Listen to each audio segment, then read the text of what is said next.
মানুষ কোন ব্যক্তির নির্মাণ হয় কিভাবে?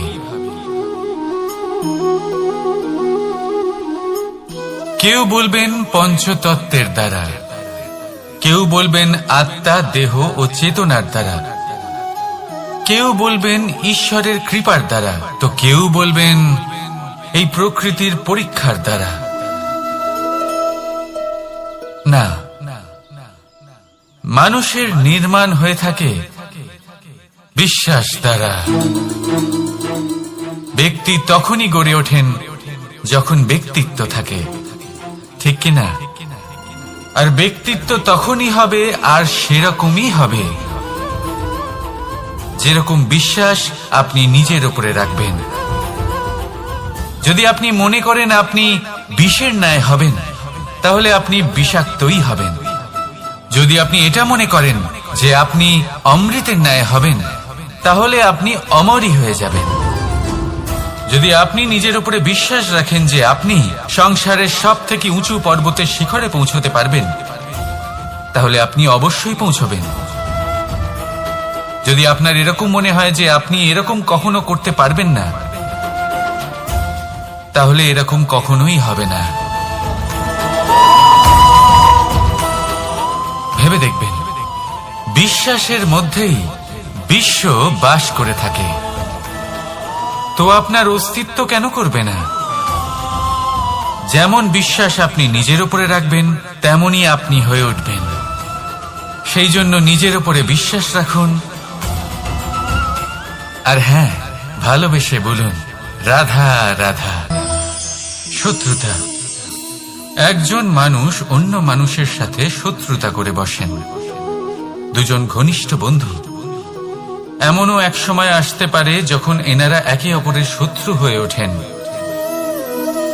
এর অনেকগুলো কারণ হতে পারে, কিন্তু মূল কারণ হল আলোচনা। আগে হ্যাঁ, আপনি যদি কারোর বিষয়ে আলোচনা করেন তাহলে সে আপনার শত্রু হয়ে যেতে পারে। এবার মনে একটা প্রশ্ন আসতে পারে যে এটা কিভাবে সম্ভব হতে পারে? আলোচনা, এটা তো অত্যন্ত জরুরি। যদি আমি নিজের বন্ধুর খারাপ কাজের বিষয়ে আলোচনাই না করি, তাহলে সে শুধরবে কি করে? এ কথা সত্যি যে আলোচনা আবশ্যক, কিন্তু তার থেকেও বেশি গুরুত্বপূর্ণ এবং আবশ্যক হলো আপনার এই সিদ্ধান্ত। সিদ্ধান্ত এটাই যে আপনার এই আলোচনা কোন স্থানে করবেন। যদি এটা সবার সামনে করবেন ভাবেন, তাহলে তা অপমানও হয়ে যেতে পারে। যদি এটা আলাদাভাবে করেন, তাহলে তা পরামর্শ হয়ে যায়। অপমান কেউ স্বীকার করতে পারেন না, কিন্তু পরামর্শ সকলের ভালো লাগে। তাহলে যদি আপন কারোর জন্য ভালো কিছু চান, কাউকে শুধরে দিতে চান, আর আপনার মনে হয় আলোচনা আবশ্যক, তাহলে সর্বপ্রথম সময়, পরিস্থিতি আর স্থানের কথা মনে রাখবেন, নয়তো এই আলোচনা আপনাকে খুব ভোগাতে পারে। তাহলে আসুন আমার সাথে ভালোবেসে বলুন রাধা রাধা। আপনার জীবনেও কি সমস্যা রয়েছে? অবশ্যই থাকবে। প্রত্যেকের জীবনেই সমস্যা থাকে। প্রত্যেক মানুষ জিজ্ঞাসাও করেন যে এই সমস্যা আসলে কি আর কেন আসে জীবনে। আপনাকে একটা কথা বলে দিই যে সমস্যা আসলে সেটা নয় যা আপনার পথে বাধা সৃষ্টি করে, বরং সমস্যা হলো সেটাই যেটা আপনি তখন দেখতে পান যখন আপনার একাগ্রতা আপনার পথ থেকে, আপনার লক্ষ্য থেকে সরে যেতে থাকে। আর এই সমস্যাগুলি দূর করার জন্য, এর সমাধান করার জন্য একটাই পথ আছে। নিজের সমস্ত ভাবনা আরো একবার একাগ্র করুন নিজের পথের দিকে, নিজের লক্ষ্যের দিকে। আপনার সমস্ত ভাবনা যদি কেন্দ্রীভূত হয় নিজের লক্ষ্যে, তাহলে এই সমস্যা দূরে থাকবে। যদি এরকম না হয়, যদি আপনার মন একটু অন্যদিকে চলে যায়, তাহলে এই সমস্ত সমস্যা আবার সামনে চলে আসে আর বাড়তেও থাকে। দেখুন, যেখানে আপনার লক্ষ্য রয়েছে, বাণ যদি সেখানেই চালাতে হয়, তাহলে দৃষ্টি তো সেদিকেই রাখতে হবে। তবেই তো আপনি সেই লক্ষ্য ভেদ করতে পারবেন। সেই জন্য মনে রাখবেন, সর্বদা লক্ষ্য রাখবেন নিজের পথে, সেই পথেই সামনে এগোতে থাকুন নিজের লক্ষ্যের দিকে। আপনি যত সামনে এগোতে থাকবেন এই সমস্যা তত পিছিয়ে যাবে। তাহলে আসুন আমার সাথে ভালোবেসে বলুন, রাধা রাধা। এই পাখিরা সত্যি খুব সুন্দর, আমার খুব ভালো লাগে। আপনি নিশ্চয়ই শুনে থাকবেন যে কিছু পাখির কাছে ডানা অবশ্যই থাকে, কিন্তু উড়তে পারে না। তারা চায় উঁচু আকাশে উড়ে বেড়াতে এবং মেঘেদের সাথে কথা বলতে, করতেই পারে না। এবার এই সংসারেও পাওয়া যায় ঘুড়িও। এদের মধ্যে না জীবন আছে, না প্রাণ আছে, আর না আছে ডানা, কিন্তু এরা আকাশের সাথে কথা বলে, হাওয়ার বেগের সাথে কথা বলে, আনন্দ করে, উৎফুল্ল হয়ে ওঠে। আকাশে জীবনের কিছু মুহূর্ত কাটায়। তার কারণ কি হতে পারে? কারণ হলো সুতো। এই সুতো যদি সঠিক হাতে থাকে তাহলে এই কাগজের তৈরি ঘুড়িও আকাশের উচ্চতায় উড়ে বেড়াতে পারে। এবার এই সুতো আসলে কি? এই সুতো হলো আসলে ভালোবাসার, এই সুতো হলো আসলে বিশ্বাসের। আর এটা আপনি দিয়ে থাকেন তাদের হাতে যাদের আপনি বিশ্বাস করেন, যাদের আপনি নিজের সর্বস্ব দিয়ে দেন। ভেবে দেখুন, এই ভালোবাসা আর বিশ্বাসের সুতো আপনি যদি সঠিক মানুষের হাতে দিয়ে দেন তাহলে আপনি অনেক উচ্চতায় উঠতে পারবেন, আকাশের উচ্চতায় উড়ে বেড়াতে পারবেন, মেঘের সাথে কথা বলতে পারবেন, পাখিদের মতো উড়তে পারবেন, যা ইচ্ছে তাই করতে পারবেন। শুধু এই মানুষ সঠিক হতে হবে, এমন একজন মানুষ যার মনে আপনার জন্য ভালোবাসা রয়েছে, এমন এক মানুষ যার মনে কোনো স্বার্থ নেই, যিনি পরোপকারী, এমন একজন ব্যক্তি যিনি আপনার অস্তিত্বকে বাইরে নিয়ে আসতে পারবেন, তাকে উজ্জ্বল করে তুলবেন। তাহলে ভালোবাসুন, আনন্দ করতে থাকুন, আর এই আনন্দ সহকারে বলুন, রাধা রাধা। আমরা সকলে এমন ব্যক্তির সাথে থাকতে চাই যারা খুব মিষ্টি কথা বলেন, যাদের ব্যবহার আমাদের ভালো লাগে, যারা দেখতে সুন্দর হন, যাদের আমরা পছন্দ করি। আর সবসময় এমন ব্যক্তির থেকে দূরে থাকতে চেষ্টা করি যাদেরকে আমরা পছন্দ করি না, যাদের কথা আমাদের খারাপ লাগে, যাদের কথা একটু কঠোর হয়। আমরা সবসময় চেষ্টা করি এদের থেকে দূরে থাকার, ঠিক কিনা? কিন্তু যদি বাস্তবটা দেখি তাহলে এই কঠোরতা জীবনে শান্তির প্রলেপ দেয়। ওষুধও একটু কড়াই হয়, কিন্তু এ কি করে? আমাদের সুস্থ করে তোলে। ঠিক সেইভাবেই ভালোবাসার এই অধ্যায় একটু কঠিন, একটু কড়াও মনে হতে পারে, কিন্তু এর ফল সবসময় আপনাদের স্বাস্থ্যের পক্ষে ভালোই হয়। সেই জন্য যদি কেউ আপনার নিন্দে করে, আপনাকে কড়া কথা শোনায়, আপনার ব্যাপারে আলোচনা করে, তার মানে এটা নয় যে সে আপনার শত্রু। হতে পারে তিনি আপনার বন্ধু হন, আপনার জন্য ভালো চান, আপনাকে শুধরে নিতে চান, আপনার মধ্যে কোনো পরিবর্তন দেখতে চান। সেই জন্য কখনো কারোর কথা শুনে বা কাউকে দেখে প্রাথমিকভাবে এই সিদ্ধান্ত নেবেন না যে তিনি আপনার শত্রু হন নাকি আপনার বন্ধু হন। এমনও শত্রু হয়ে থাকেন যে গুড়ের মতো মিষ্টি মিষ্টি কথা বলে আসলে আপনাকে বিষ পান করিয়ে দেবেন। আর এমনও বন্ধু থাকেন যারা আসলে নিমের মতো কড়া কথা বলেন কিন্তু আপনাকে অমৃত পান করান। এদের মধ্যে পার্থক্য করতে জানতে হবে, কে আসলে শত্রু হন আবার কে আসলে মিত্র হন। এই পার্থক্য যখন আপনি করতে শিখবেন তখন আপনি এই সংসারের সব থেকে সুখী প্রাণী হয়ে উঠবেন। এই পার্থক্য বোঝা সহজ নয়, কিন্তু অবশ্যই আবশ্যক। রাধা রাধা। অসুখ। এমন কোন মানুষ আছেন এই সংসারে যার অসুখ করে না? প্রত্যেক মানুষ কখনো না কখনো অবশ্যই অসুস্থ হয়েছে, তার এই শরীর রোগের শিকার অবশ্যই হয়েছে। এবারে দেখুন, এই রোগ আসে আবার এই রোগ চলেও যায়, কিন্তু সেই রোগ আমাদের কষ্ট দিতে কেন সক্ষম হয়? কারণ হলো স্বচ্ছতা। যদি এই স্বচ্ছতা শরীরে না থাকে তাহলে মানুষকে শারীরিক কষ্ট পেতেই হবে। ঠিক সেইভাবেই অত্যন্ত প্রয়োজনীয় হলো এই স্বচ্ছতা যেন মনেও থাকে। যদি এই স্বচ্ছতা মনে না থাকে তাহলে মানুষ চারিত্রিকভাবে কষ্ট সহ্য করেন। এবারে নিবারণ কি হতে পারে? বড়ই সহজ এর উপশম। যদি রোগ শরীরে হয় তাহলে সর্বপ্রথম স্বচ্ছতা বজায় রাখতে শিখুন। এই শরীরকে পরিষ্কার রাখতে শিখুন। বিচক্ষণতার সাথে এই রোগের সম্মুখীন হন। ভয় পাওয়ার কোনো দরকার নেই। ব্যায়াম করতে থাকুন, সব ঠিক হয়ে যাবে। সেইভাবেই যদি এই অসুখ মনে হয় তাহলে কি করা যায়? সর্বপ্রথম তার আধারের উপরে নজর দিন। আপনার এই আধারই হলো আপনার আহার। যা আপনি আহার করবেন সেরকমই মানুষ হয়ে উঠবেন। সেইভাবেই আপনি যেরকম ভাবেন সেরকমই মানুষ হয়ে উঠবেন। সেই জন্য নিজের ভাবনাকে শুভ করুন, নিজের দৃষ্টিভঙ্গিকে শুভ করে তুলুন। সবকিছু সঠিক হবে। আপনার আমার সবার মধ্যেই এক রাক্ষস বাস করে। তার সম্মুখীন হন, তাকে পরাস্ত করুন।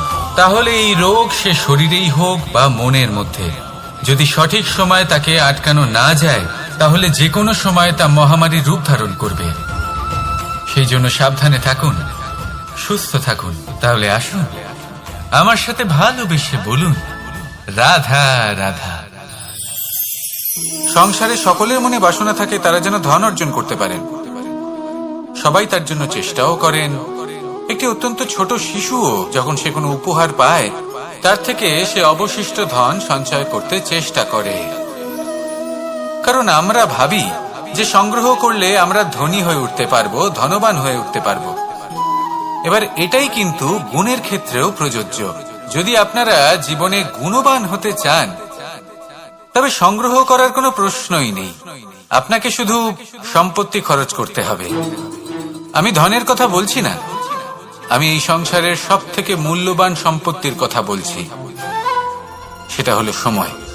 গুণবান হওয়ার জন্য আপনাকে শুধু সময় খরচ করতে হবে, অর্থাৎ প্রত্যেক মুহূর্তের সদ্ব্যবহার করতে হবে, আর তাও উচিত প্রকারে। যদি এই কাজ আপনি করতে পারেন তাহলে আপনা থেকেই গুণবান হয়ে উঠবেন। আর একবার যদি গুণবান হয়ে উঠতে পারেন তাহলে ধনবানও হতে বেশি সময় লাগবে না।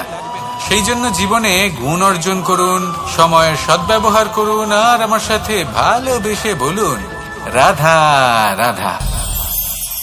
সবাই বলেন যদি সংসারে কিছু জয় করতে চাও তাহলে নিজেকেই পথপ্রদর্শক হতে হবে। এই সংসারকে যদি প্রকাশমান করতে চাও তাহলে প্রদীপের মতো তোমাকেও জ্বলতে হবে।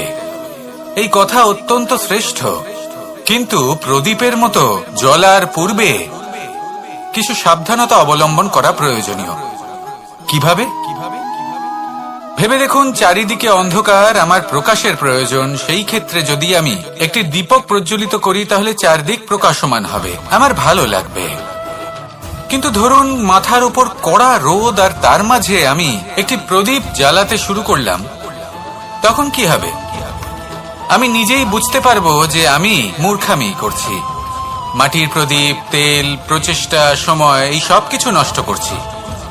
সেই জন্য মনে রাখবেন, জীবনে পরিশ্রম করা প্রয়োজনীয়, কিন্তু পরিশ্রম কোথায় করতে হবে, কতটা করতে হবে, সেটা মাথায় রাখা আরো প্রয়োজনীয়। আসুন আমার সাথে ভালোবেসে বলুন, রাধা রাধা। ক্ষমা একটা অত্যন্ত সুন্দর শব্দ, আমার খুব প্রিয় শব্দ। কিন্তু এই ক্ষমা কখন আর কিভাবে প্রয়োগ করতে হবে সেটা বোঝা প্রয়োজনীয়। এক, যদি আপনি কোনো অন্যায় করেন আর ক্ষমা না চান, ক্ষমা প্রার্থনা না করেন, ক্ষমা চাওয়া থেকে এড়িয়ে যান, তাহলে তাতে আপনারই ক্ষতি হবে। কিভাবে? ক্ষমা না চাইলে মনের মধ্যে অহংকার জাগ্রত হয়, আর অহংকার তো প্রকৃত অর্থে আমাদের ক্ষতিই করে। দুই, কেউ যদি অপরাধ করেন, আপনার থেকে ক্ষমা না চান, তাহলে তাকে ক্ষমা করবেন না। ক্ষমা হলো অত্যন্ত অমূল্য, আর না চাইতেই কাউকে ক্ষমা দান করা এটা উচিত নয়। তিন, যদি কেউ আপনার সাথে অনুচিত কিছু করেন, অপরাধ করেন, আর আপনার থেকে ক্ষমা চান, তাহলে তাকে ক্ষমা করে দিন। তাতে আপনার অন্তরের করুণাবোধ জাগ্রত হবে, প্রেম জাগ্রত হবে, আর তা আপনার জন্য শুভ হবে। 4, যদি আপনি নিজে কোনো অপরাধ করেন তাহলে অবশ্যই ক্ষমা চাইবেন, তাতে আপনারই লাভ হবে। কিভাবে? সামনের ব্যক্তি আপনাকে ক্ষমা করুক বা না করুক, আপনার অন্তরের অহংকার ক্ষীণ হবে, আর এই মন আরো নির্মল হয়ে উঠবে। এই ক্ষমা অত্যন্ত অমূল্য, ভেবেচিন্তে একে ব্যবহার করুন আর আমার সাথে ভালোবেসে বলুন, রাধা রাধা। আমি এখানে একা এই বনে বসে আছি, বাঁশি বাজাচ্ছি। কার জন্য? কে আছেন এখানে? কেউ নেই।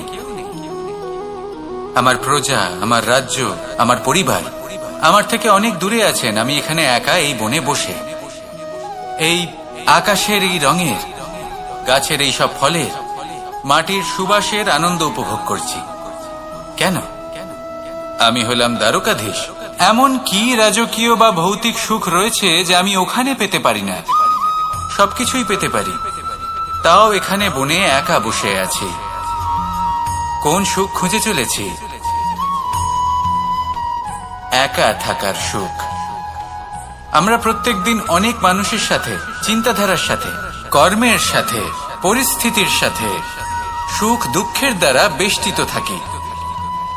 জীবনের এই চক্রে আমরা জড়িয়ে পড়তে থাকি।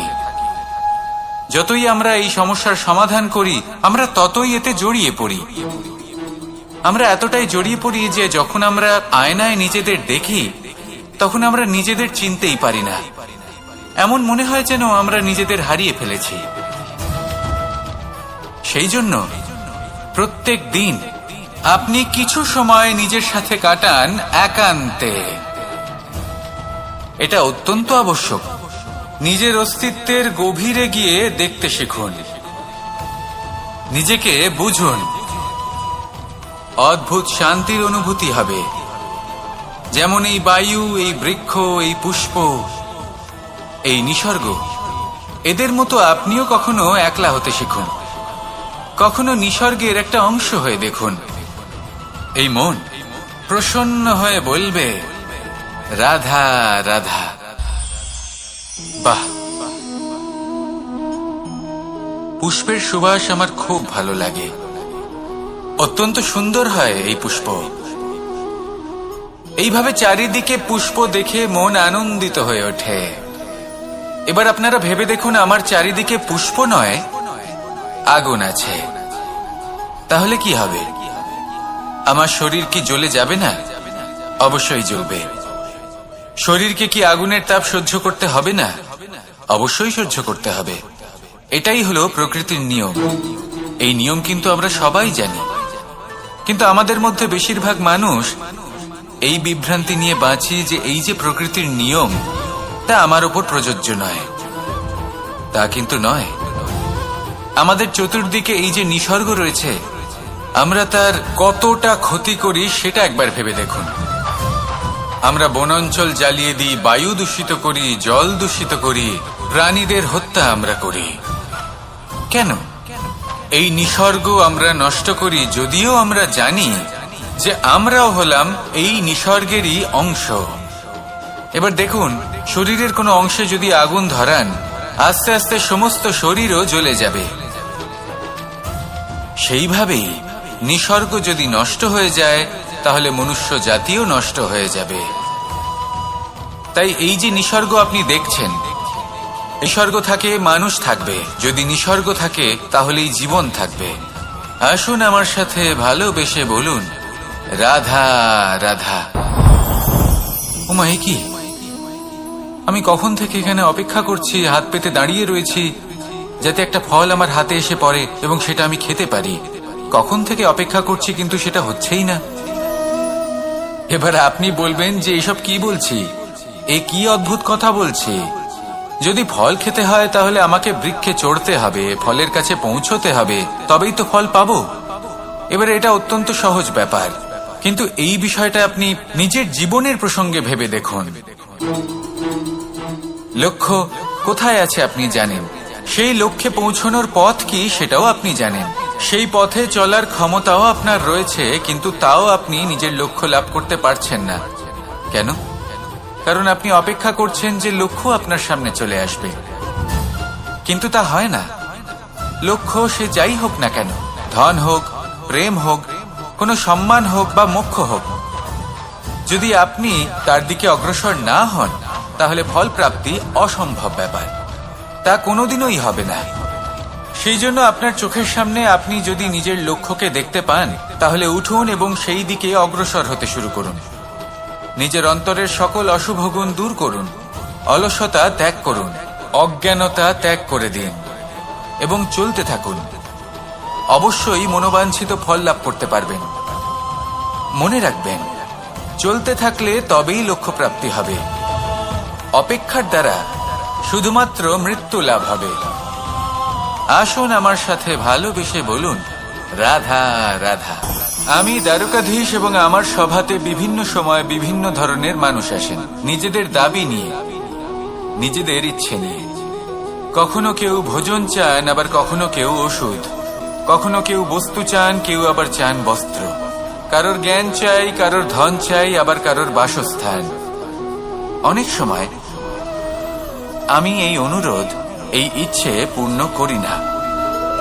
এবার আপনি এটা ভাবতেই পারেন যে কৃষ্ণ তো তাহলে লোভী, ওর কাছে তো সবকিছুই রয়েছে, তারপরেও সে নিজের প্রজার ইচ্ছে পূর্ণ করে না, তাদের সমস্যাগুলি বুঝতে পারে না, তাদের সুখ স্বাচ্ছন্দ্য প্রদান করে না। আসল সত্য হলো এটাই যে কোনো সবল ব্যক্তি, যে কোনো গৃহস্থ ব্যক্তি যে কাজ করতে সক্ষম, তার পরিশ্রম দ্বারাই নিজের প্রয়োজনগুলি এবং ইচ্ছেগুলি পূরণ করা উচিত। এটা অত্যন্ত প্রয়োজনীয়। আর এগুলো তিনি করতে পারেন শিল্প, ব্যবসা, আচরণ অথবা জ্ঞানের ভিত্তিতে। এই পথে চলতে হবে, পরিশ্রম করতে হবে, তবেই সে কিছু অর্জন করতে পারবে। এবার এমন কোনো ব্যক্তি যার এই সব কিছুতে কোনো রুচি নেই, যে কিছুই করতে চায় না, সে কিছুই অর্জন করতে পারবে না। এবার এরকম কোনো ব্যক্তিকে যদি আমি কোনো বস্তু প্রদান করি তাহলে কি হবে? সে পরাধীন হয়ে যাবে, আর সেটা উচিত হবে না। যখনই দান করবেন তা ভাবনা চিন্তা করে এমন ভাবে দান করবেন যাতে সামনের ব্যক্তি স্বাধীন হতে পারেন, পরাধীন নয়। আসুন আমার সাথে ভালোবেসে বলুন, রাধা রাধা।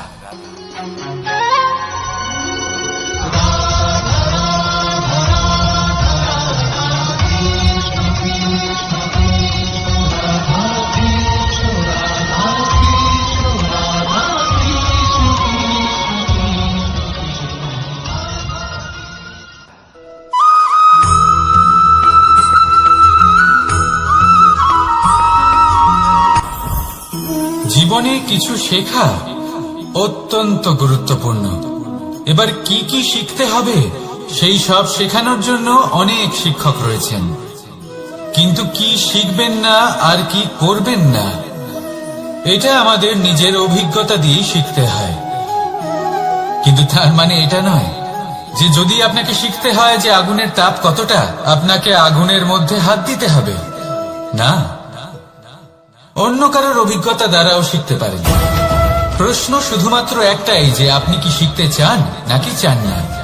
যদি আপনি এটাই ভাবেন যে আমি শুধুই নিজের অভিজ্ঞতা দ্বারাই শিখতে চাই, তাহলে জীবনকাল ছোট মনে হবে, অনেক কিছুই শিখতে পারবেন না।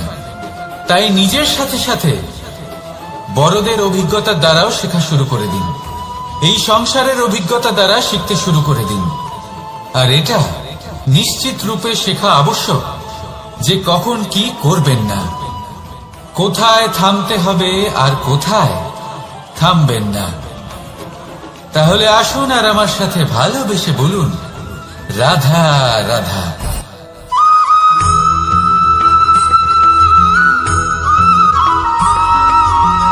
এই সংসারে সব থেকে বেশি কোমল বস্তু হলো রেশম।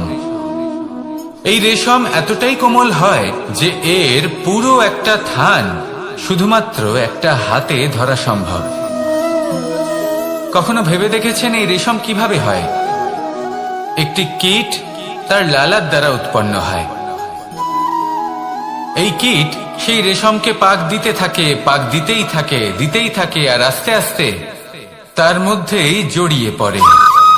শেষে ওর এই সুন্দর অমূল্য সৃষ্টি রেশমের এই সুতো তার নির্মাণ কার্য পূর্ণ হয়, কিন্তু তাতেই ও নিজে বন্দী হয়ে যায়। নিজেরই মায়াজালের এই বন্দী গৃহে নিজেই ফেঁসে যায়। এবার এই সুতোকে ব্যবহারযোগ্য করে তোলার জন্য এই কীটগুলিকে এই কবচের সাথেই ফুটন্ত জলে ফেলে দেওয়া হয়। এই সংসারে যদি আমাদের স্বপ্ন এই সংসারের দুঃখ হরণ করার জন্য, এই সংসারে সুখ বিতরণ করার জন্য হয়, তবেই আমাদের প্রগতি সম্ভব। যদি আমাদের এই স্বপ্ন শুধুই আমাদের এবং আমাদের স্বার্থ সিদ্ধির জন্য হয়, তাহলে এই স্বপ্ন আমাদের অন্ধ করে দেবে, আমাদের অন্ধকারের পথে নিয়ে যাবে, আর আমরাও সেই কীটের মতো হয়ে যাব। নিজেদেরই মায়াজালে আমরা নিজেই ফেঁসে যাব, আর শেষে আমরা যদি কিছু লাভ করি তা হবে একাকিত্ব, অন্ধকারময় মৃত্যু। তাই স্বপ্ন অবশ্যই দেখুন, কিন্তু এমন ভাবে স্বপ্ন দেখবেন না যে তার এই বন্দিগৃহে আপনি নিজেই ফেঁসে গেলেন। স্বপ্ন দেখুন পরোপকারে।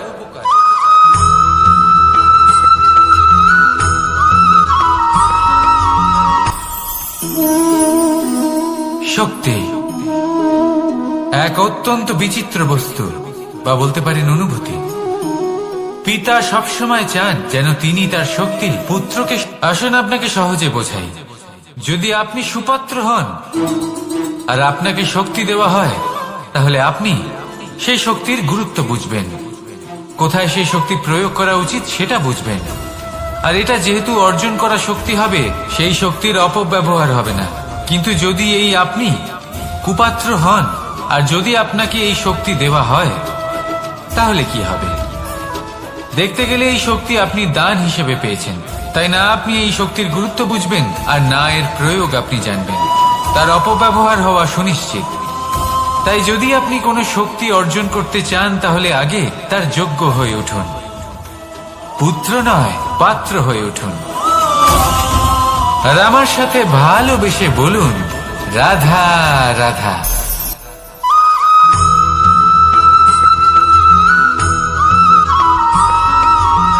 এই সংসারে প্রত্যেক মানুষ এটাই চান যে তিনি যেন ধনবান হন, আর্থিক অবস্থা তার ভালো থাকে, ওনার বাড়িতে লক্ষ্মীর আগমন হয়। কিন্তু সেটা হবে কি করে, সেটাই হলো প্রশ্ন। কেউ বলেন যে যদি পরিশ্রম করো তাহলে ধন অর্জন সম্ভব, কেউ বলেন যে যদি বিদ্যা লাভ হয় তবেই ধন অর্জন সম্ভব, কেউ বলেন যে যদি বলশালী হও তবেই সম্পন্ন থাকবে। ভালো কথা, যদি তাই হয়ে থাকে, তবে দিনমজুর সারা দিন পরিশ্রম করেন, তিনি কেন ধনী হন না? অনেকজন বিদ্বান মানুষ আছেন এই সংসারে, তারা কেন ধনবান হন না? অনেক সংখ্যক বলশালী ব্যক্তি আছেন, তাদের কাছে ধন নেই কেন? তাদের কেন ধনের অভাব হয়? আবার এমনও কিছু মানুষ আছেন যারা পরিশ্রম করেন, তারা দিনমজুর, কিন্তু তারা ধন অর্জন করতে পারেন। কিছু বিদ্বান ব্যক্তি আছেন যাদের কাছে অধিক মাত্রায় ধন রয়েছে। কয়েকজন বলশালী ব্যক্তি রয়েছেন যাদের কাছে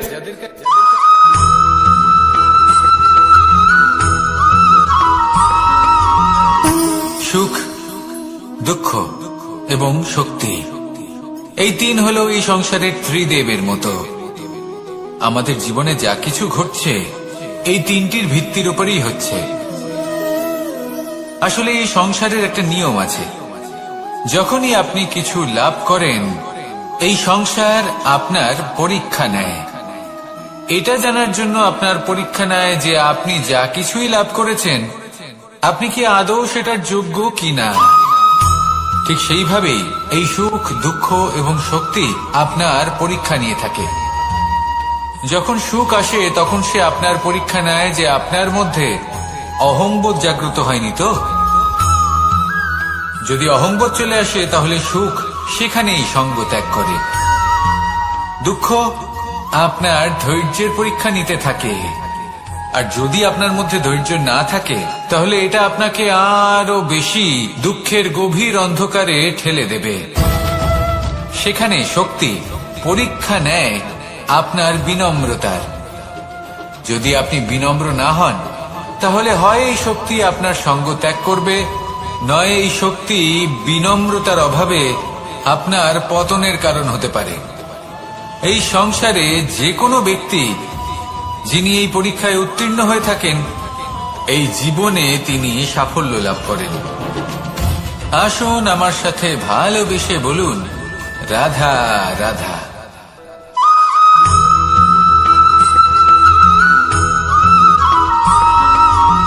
পঞ্চতত্ত্বের মধ্যে দ্বিতীয় তত্ত্ব হল ধরণী, ভূমি, যাকে আমরা ধরণী মাতা বলি। এই ধরণী ধৈর্য ধারণ করে, আর এর উপরেই আমাদের সমগ্র সংসার নির্ভরশীল। কারণ এই ভূমি সহ্য ক্ষমতা রাখে, এর সহ্য ক্ষমতা হল অপরিসীম। সন্তান যতই আঘাত প্রদান করুক না কেন, প্রেম পূর্বক সহ্য করে, আর তার বদলে অমূল্য রত্ন প্রদান করে। সন্তান যদি হাল চালায়, তাহলে তার বদলে তাকে অন্ন প্রদান করে। এটাই হলো ধরণী। এবার এর থেকে আমরা কি শিক্ষা পেতে পারি? এটাই যে কারোর জন্য কিছু করা বা কাউকে কিছু দেওয়া মনে কোনো কামনা ছাড়াই। আর এই কথাটা বুঝে যান, যদি কারোর জন্য কামনা না রেখে বা কোনো পাওয়ার আশা না রেখে কারোর জন্য কিছু করেন বা কারোকে কিছু দেন, যদি এটা আপনি শিখতে পারেন, তবে আপনি ভালোবাসতে শিখে গেছেন। আর সেই জন্যই এই ধরিত্রীকে মাতা বলা হয়। কারণ মাতা শুধু উনি নন যিনি গর্ভে সন্তানকে ধারণ করেন, মাতা তো উনিও যিনি জীবন বাঁচতে শেখান, যিনি জীবন বাঁচার উদাহরণ প্রদান করেন। তাহলে ধরণীর থেকে এই নিঃস্বার্থ ভাব শিখুন, নিঃস্বার্থ ভালোবাসা শিখুন, আর এই ভালোবাসার সাথেই বলুন, রাধা রাধা।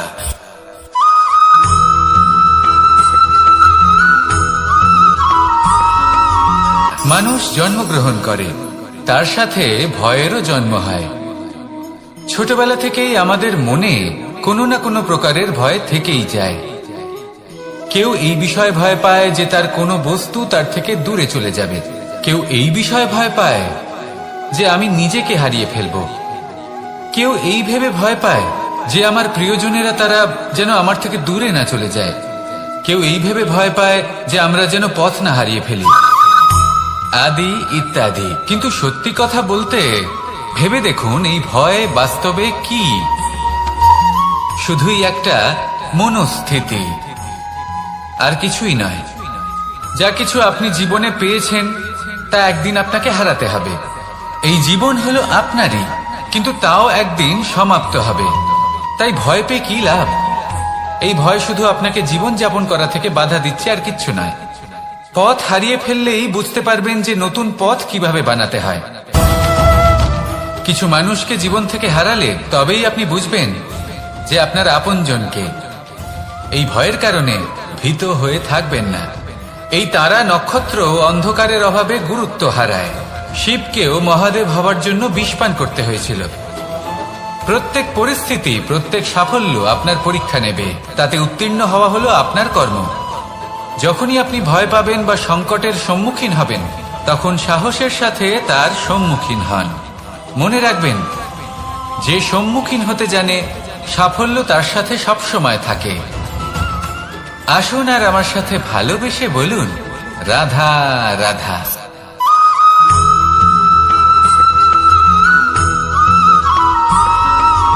জীবনে অগ্রসর হওয়ার জন্য আমাদের কাকে প্রয়োজন হয়? মাতা পিতা, বন্ধু, প্রেম, সাহায্য, অর্থ, পরিশ্রম, আশা। ভিন্ন ভিন্ন মানুষ ভিন্ন ভিন্ন বিকল্প চয়ন করে। যদি আমি আপনাকে বলি,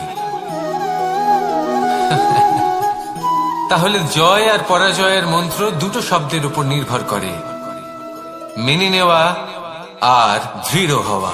যদি মেনে নেন তাহলে হেরে যাবেন, যদি দৃঢ় হন তাহলে নিশ্চিত রূপে জয়ী হবেন। যদি কখনো আপনি ক্লান্ত হয়ে ওঠেন, আপনি দুঃখী হন, পুরোপুরি ভেঙে পড়েছেন, তখন মেনে নেবেন না যে আপনি ভেঙে পড়েছেন, নয়তো হেরে যাবেন। তখন উল্টে স্থির করবেন যে যাই হয়ে যাক না কেন, আমি জয়ী হবই। আর আপনি দেখবেন যে জয় নিশ্চিত রূপে আপনার কাছেই আসবে। তাহলে এই কথা মনে রাখবেন আর আমার সাথে ভালোবেসে বলবেন, রাধা রাধা।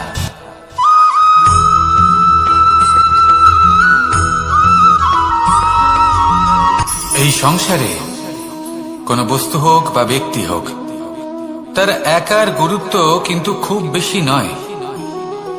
একটা উদাহরণ হিসেবে বৃষ্টির ফোঁটাকে ভেবে দেখুন। যদি একটি বৃষ্টির ফোঁটা হয় তাহলে তার খুব বেশি গুরুত্ব থাকে না, কিন্তু যখন সহস্র বৃষ্টির ফোঁটা মেঘের মধ্যে দিয়ে ঝরে পড়ে তখন সেটা বর্ষার রূপ ধারণ করে। সেই বর্ষা যা এই প্রকৃতিকে শান্ত করে।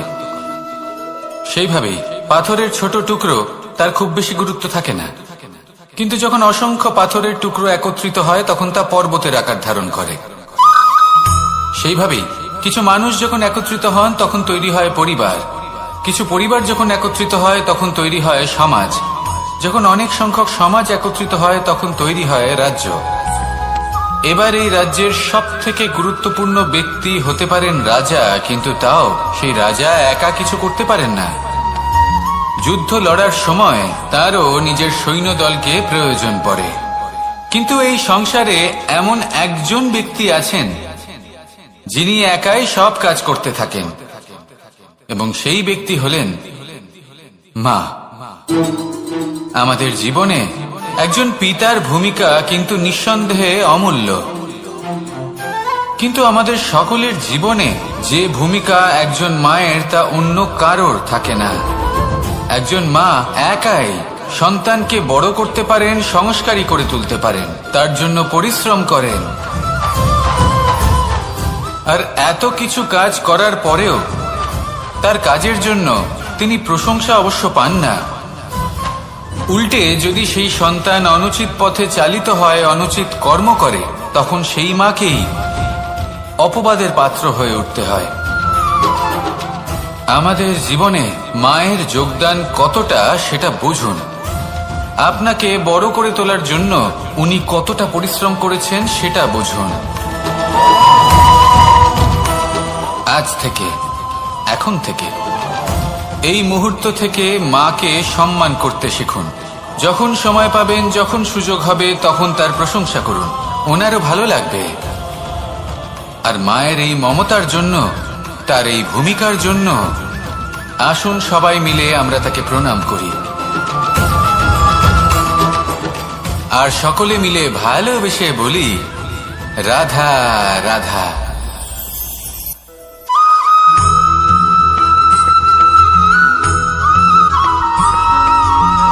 এই সংসারের সব থেকে গুরুত্বপূর্ণ তত্ত্ব কোনটা?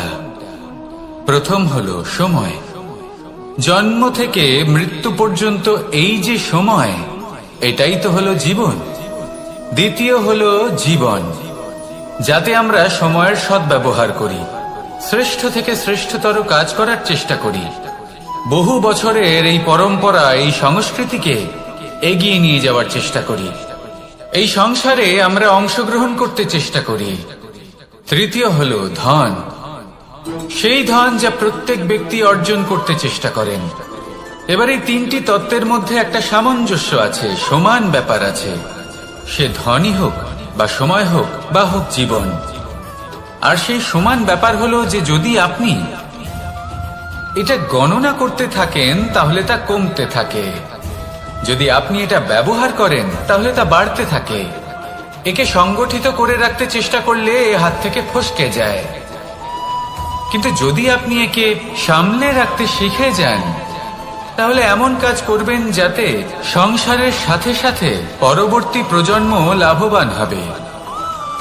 যদি কিছু শিখতে চান তাহলে সামলাতে শিখুন, গণনা করা বা সংগঠিত করা নয়।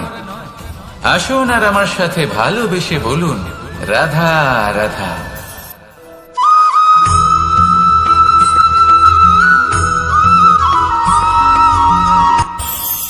এই সংসারে আমরা প্রকাশ কোথা থেকে পাই? এর উত্তর বড়ই সরল। ভোরে যখন সূর্যোদয় হয় তখন প্রকাশের কিরণ আমাদের ঘরে এসে পৌঁছয়। এইভাবেই আমরা প্রকাশ লাভ করি। এবার এই প্রকাশের আলোতেই আমরা সারাদিনের কাজ সম্পন্ন করি। সন্ধে হয়ে যায়, সূর্যাস্ত হয়ে যায়, আর আমাদের ঘর যাতে অন্ধকার না হয় তার জন্য আমরা একটা প্রদীপ প্রজ্বলিত করি। এটাই ঘটে আমাদের জীবনেও। এবার প্রবাহমান আয়ুর সাথে আমরা আমাদের অন্তরে যদি একটা প্রদীপ প্রজ্বলিত করে নিই তাহলে বিষয়টাই অন্যরকম হবে। এবার আপনি বলবেন কোন প্রকাশের কথা বলছি যা আমাদের অন্তরে জাগ্রত করা সম্ভব? আমাদের আত্মার মাঝে প্রেমের প্রকাশ জাগ্রত করার কথা বলছি। কারণ আমাদের এই জীবন এও হলো দিনের আলোর মতো। আজ প্রকাশ আছে কিন্তু কোনোদিন অবশ্যই অস্ত হবে। কিন্তু অস্ত হবার আগে যদি আমরা আমাদের আত্মার মাঝে প্রেমের এই প্রকাশ উজ্জ্বলিত করে নিই তাহলে আমাদের সন্ধ্যাকালও আমরা আনন্দে এবং প্রেমে যাপন করব। তাহলে আসুন আর আমার সাথে ভালোবেসে বলুন, রাধা রাধা।